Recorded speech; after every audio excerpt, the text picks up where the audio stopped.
বৃহস্পতিবারও SIR শুনানিতে হয়রানি অব্যাহত। উত্তর 24 পরগনার পানিহাটিতে আবার আরেক ছবি। অভিযোগ, অসুস্থ বৃদ্ধার বাড়ি গিয়ে শুনানিতে নারাজ বিএলও।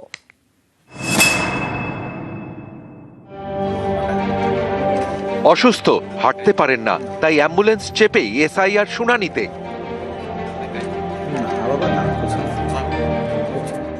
ঝাড়গ্রামের রঘুনাথপুরের বাসিন্দা অশীতিপর রূপচাঁদ মান্ডি বয়সজনিত নানা রোগে ভুগছেন, হাঁটতে পারেন না। পরিবারের দাবি বৃদ্ধ শয্যাশায়ী, কিন্তু 2002 সালের ভোটার তালিকায় নামের বানান ভুল থাকায় তাকে শুনানিতে ডাকা হয়েছে।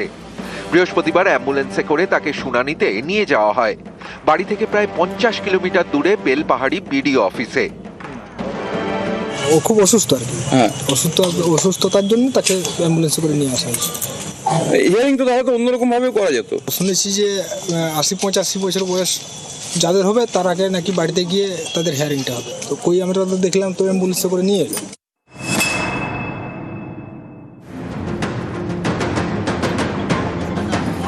আলিপুরদুয়ার শহরের সারদাপল্লীর বাসিন্দা শিখা ভৌমিক, দুপায় প্লাস্টার। এই অবস্থায় শুনানিতে তার দাবি, দিন সাতেক আগে সিঁড়ি থেকে পড়ে দুপা ভেঙে গিয়েছে, কিন্তু 2002 সালের ভোটার লিস্টে নাম না থাকায় শুনানির নোটিশ ধরানো হয়েছে। তাই ভাঙা পা নিয়েই যেতে হয়েছে আলিপুরদুয়ার ইন্ডোর স্টেডিয়ামে এসআইআর শুনানিতে। 2002 আমাদের নাম নাই ভোটে, কষ্ট হচ্ছে, ব্যথাটা আসছে যে নাম নাই, আবার যদি এখন না আসে, আবার যদি না থাকে ওই জন্য। উত্তর 24 পরগনার পানিহাটি, এখানকার কাঠগোলার বাসিন্দা অলকা মিত্র, বয়স 80, শয্যাশায়ী। 7ই জানুয়ারি তাকে শুনানিতে ডাকা হয়েছে।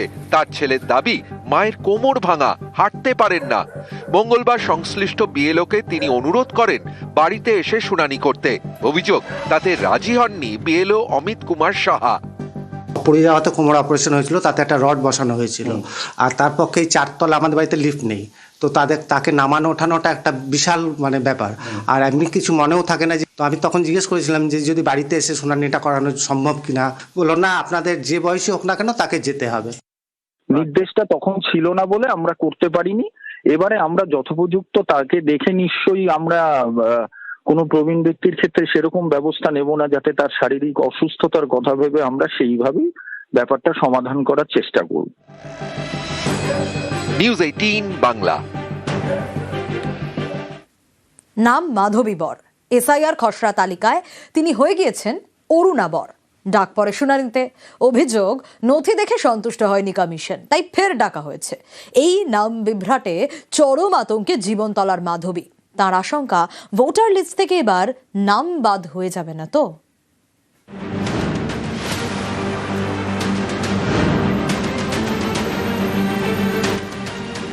মাধবী বর দক্ষিণ 24 পরগনার জীবনতলার বাসিন্দা। প্রায় 29 বছর ধরে এটাই তাঁর ঠিকানা। এসআইআর খসড়া তালিকায় মাধবীর নাম হয়ে গিয়েছে অরুণা। এতেই তৈরি হয়েছে আতঙ্ক। খুব আতঙ্কের মধ্যে আছি, কারণ যেহেতু কাগজ আমার হয়নি, এখনো কাগজ করতে পারিনি। খুব সমস্যার মধ্যে আছি, কাগজপত্র দিয়েও হচ্ছে না। কি হবে এরপরে নিজেও জানি না, নামটা না উঠলে। জীবনতলা থানার দেউলি 2 নম্বর গ্রাম পঞ্চায়েতের বুনিয়া এখানকার বাসিন্দা মাধবী বর। তাঁর স্বামী অশোক বর ছিলেন তৃণমূলের পঞ্চায়েত প্রধান। বছর 3 আগে অশোক মারা যান। তাদের একমাত্র মেয়ের বিয়ে হয়ে গিয়েছে। তারপর থেকে একাই থাকেন মাধবী। তার আধার কার্ডের নাম মাধবী। ভোটার কার্ডে মাধবী হয়ে গিয়েছে মাধাবী। সম্প্রতি তিনি এসআইআর ফর্ম ফিল আপ করেন, সেখানেও নাম ছাপা ছিল মাধাবী। কিন্তু খসড়া তালিকায় মাধবী হয়ে গিয়েছেন অরুণা। তবে স্বামীর নাম এক, অশোক বর, কিন্তু সেখানে লেখা নেই মাধবীর এপিক নাম্বার। মাধবীকে ডাকা হয় হিয়ারিংয়ে। তার দাবি, তার দেখানো নথিতে সন্তুষ্ট হতে পারেননি কমিশন, তাই ফের ডাকা হয়েছে। এর জেরে আতঙ্কে মাধবী। নাম ভুল আসার কারণে আমি কাগজপত্র জমা দেওয়ার ফলেও আমার কিছু হচ্ছে না। আমি তো এখানকার জেনুইন ভোটার, কিন্তু আমার আসেনি। আজকের আমি 29 বছর এখানে বসবাস করছি। তারপর ওনারা ফেরত দিয়েছেন আমাকে। এতে ডাকা হয়েছিল, হিয়ারিংয়ে ডাকা হয়েছিল, সেখানেও ওনারা নেননি। আবার ওনারা আর একটা কাগজ বলেছেন, সেখানে ছোটাছুটি করলাম, কিন্তু সেখানেও ওনারা ডকুমেন্টস দিতে পারছেন না। 26 বছর আগের ডকুমেন্টস দিতে পারছেন না। তার জন্য আমি কি করব? আমাদের এখানকার ওই অনেক দিনের বাসিন্দা। এখানে ওনার স্বামী প্রধান ছিল, প্রধানই করে গেছে, কোনো ভুলবশত কাগজপত্র হয়, নাম নেই, নাম ঠিক করতে হবে কি করে কি করা যায়। কাগজপত্র নেই বলে উনি আমাদের বৌদি, ওনার কাগজপত্র নেই বলে আমাদের সত্যিকারেই আতঙ্ক।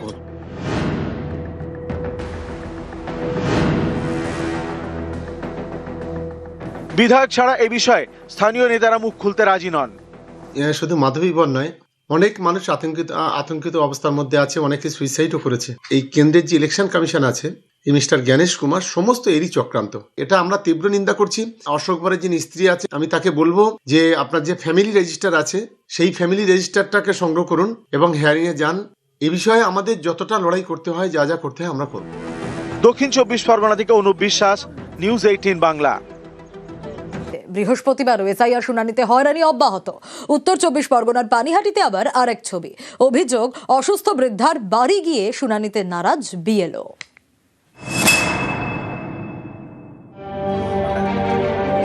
অসুস্থ, হাঁটতে পারেন না, তাই অ্যাম্বুলেন্স চেপেই এসআইআর শুনানিতে।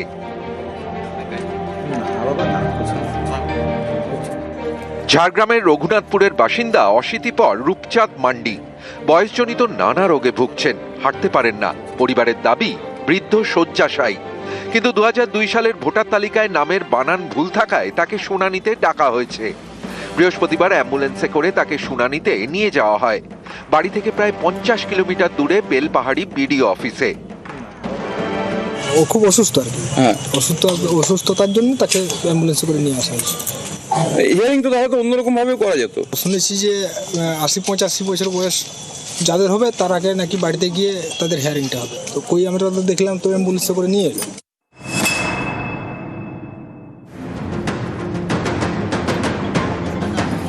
আলিপুরদুয়ার শহরের সারদাপল্লীর বাসিন্দা শিখা ভৌমিক, দুপায় প্লাস্টার।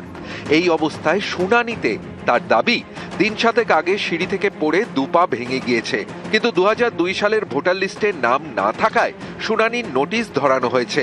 তাই ভাঙা পা নিয়েই যেতে হয়েছে আলিপুরদুয়ার ইন্ডোর স্টেডিয়ামে এসআইআর শুনানিতে। 2002 আমাদের নাম নাই ভোটে, কষ্ট হচ্ছে, ব্যথাটা আসছে যে নাম নাই, আবার যদি এখন না আসে, আবার যদি না থাকে, ওই জন্য।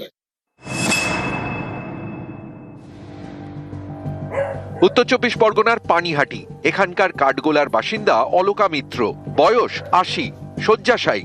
7ই জানুয়ারি তাকে শুনানিতে ডাকা হয়েছে। তার ছেলের দাবি, মায়ের কোমর ভাঙা, হাঁটতে পারেন না।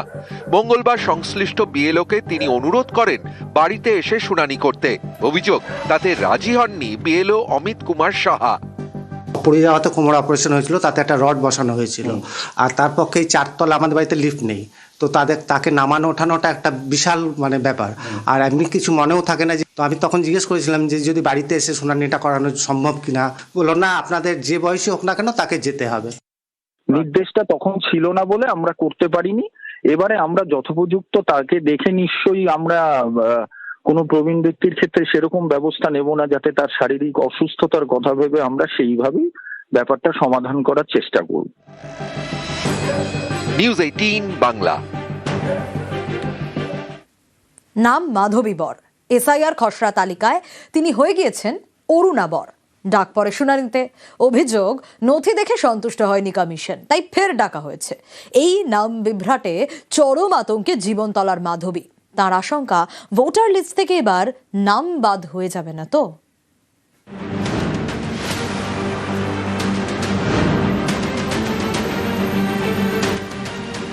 মাধবী বর দক্ষিণ 24 পরগনার জীবনতলার বাসিন্দা।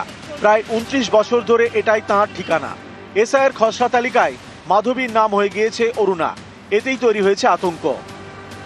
খুব আতঙ্কের মধ্যে আছি, কারণ যেহেতু কাগজ আমার হয়নি, এখনো কাগজ করতে পারিনি। খুব সমস্যার মধ্যে আছি, কাগজপত্র দিয়েও হচ্ছে না। কি হবে এরপরে নিজেও জানি না, নামটা না উঠলে। জীবনতলা থানার দেউলি 2 নম্বর গ্রাম পঞ্চায়েতের বুনিয়া। এখানকার বাসিন্দা মাধবী বর। তাঁর স্বামী অশোক বর ছিলেন তৃণমূলের পঞ্চায়েত প্রধান। বছর 3 আগে অশোক মারা যান। তাদের একমাত্র মেয়ের বিয়ে হয়ে গিয়েছে। তারপর থেকে একাই থাকেন মাধবী। তার আধার কার্ডের নাম মাধবী। ভোটার কার্ডে মাধবী হয়ে গিয়েছে মাধাবী। সম্প্রতি তিনি এসআইআর ফর্ম ফিল আপ করেন, সেখানেও নাম ছাপা ছিল মাধাবী। কিন্তু খসড়া তালিকায় মাধবী হয়ে গিয়েছেন অরুণা। তবে স্বামীর নাম এক, অশোক বর, কিন্তু সেখানে লেখা নেই মাধবীর এপিক নাম্বার। মাধবীকে ডাকা হয় হিয়ারিংয়ে। তার দাবি, তার দেখানো নথিতে সন্তুষ্ট হতে পারেননি কমিশন, তাই ফের ডাকা হয়েছে। এর জেরে আতঙ্কে মাধবী। নাম ভুল আসার কারণে আমি কাগজপত্র জমা দেওয়ার ফলেও আমার কিছু হচ্ছে না। আমি তো এখানকার জেনুইন ভোটার, কিন্তু আমার আসেনি। আজকের আমি 29 বছর এখানে বসবাস করছি। তারপর ওনারা ফেরত দিয়েছেন আমাকে। এতে ডাকা হয়েছিল, হিয়ারিংয়ে ডাকা হয়েছিল, সেখানেও ওনারা নেননি। আবার ওনারা আর একটা কাগজ বলেছেন, সেখানে ছোটাছুটি করলাম, কিন্তু সেখানেও ওনারা ডকুমেন্টস দিতে পারছেন না। 26 বছর আগের ডকুমেন্টস দিতে পারছেন না। তার জন্য আমি কি করব? আমাদের এখানকার ওই অনেক দিনের বাসিন্দা। এখানে ওনার স্বামী প্রধান ছিল, প্রধানই করে গেছে, কোনো ভুলবশত কাগজপত্র হয়, নাম নেই, নাম ঠিক করতে হবে। কি করে কি করা যায়? কাগজপত্র নেই বলে উনি আমাদের বৌদি, ওনার কাগজপত্র নেই বলে আমাদের সত্যিকারেই আতঙ্ক।